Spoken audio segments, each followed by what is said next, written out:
I'm Gabriel Morency for Sports Interaction. Well, we've broken down the first couple of rounds of conference championship basketball tournament, and now it's time for the heavyweights to step up and in. The Duke Blue Devils laying double-digit points. The Kentucky Wildcats laying double-digit points. You have to be careful. Take a look at the Syracuse Orangemen. The only thing Syracuse are going to be laying are their heads on their pillows after getting bounced in the Big East tournament. Take a look at desperate basketball teams, and take a look at streaky basketball teams. Georgetown, one of the streakier teams in all of college basketball right now. The Dayton Flyers are anything but streaky. If anything, they're just a hard luck, bad beat team. And I can relate with them. If anyone knows a thing or two about bad beats, it's me. I should be nicknamed Bad Beat Morency. But that's another story as well.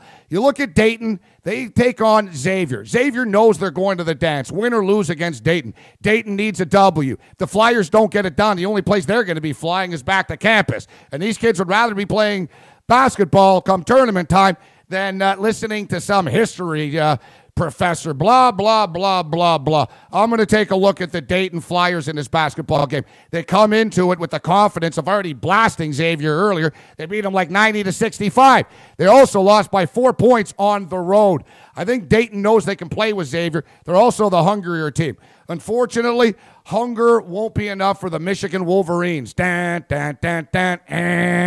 wrong. Michigan. What's happened to the Michigan football program? What's happened to the Michigan basketball program? I thought raiding West Virginia's coffers was going to produce some results for the Michigan Wolverines. It's unfortunate for the Maize and Blue fans that their basketball season will end in the same way as their football season does, with a loss to Ohio State. I've talked about the Ohio State Buckeyes being a live team, not only in the Big Ten tournament, but in the overall big picture as well. Don't be surprised if you see the Buckeyes playing basketball far into the big dance. Well, John Calipari, he knows a thing or two about taking teams pretty far into the big dance. You got the Kentucky Wildcats. How good are the Kentucky Wildcats? They were the benefactor of a couple of really questionable calls along the way, but hey, everything's questionable when you're talking about the SEC. I've been talking to a lot of people, and a lot of people that I respect, so take a look at Calipari's track record. One of the best recruiters in all of college basketball, but the fact of the matter is, he's lost in a national championship game. He's been bounced in a Final Four before. He's a great recruiter, but is he a great coach when coaches have to earn their money at this time of the year?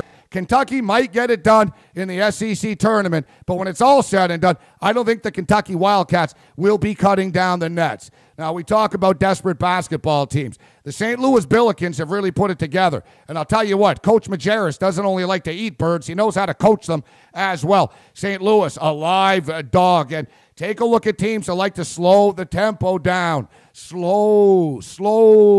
That's what the Billikens do. They slow the tempo down. You give me a team that slows the tempo down, and you give me points, and I'm going to hop up and in on that. Wisconsin. Talk about teams that slow the tempo down. The Wisconsin Badgers get Illinois. I got burnt on this basketball game. It was just last weekend that I took the Illini on their home court. They got blasted. Now they play on a neutral court. I'm not so sure things will be any different. Wisconsin, hey, it's about as pretty as watching a grown man milk a cow.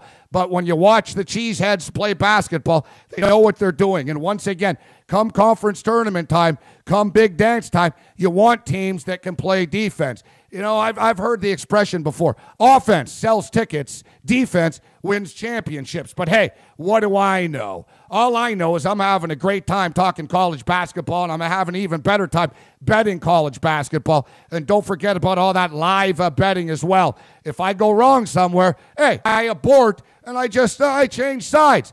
You know, there's nothing wrong with flip-flopping. You know, it's better to be right and win a couple of bucks and swallow a little pride. And, hey, we all know I've swallowed a little pride in the past before. I'm feeling it's going to be a great weekend of college basketball. I'm Gabriel Morency for Sports Interaction. May the winners be yours.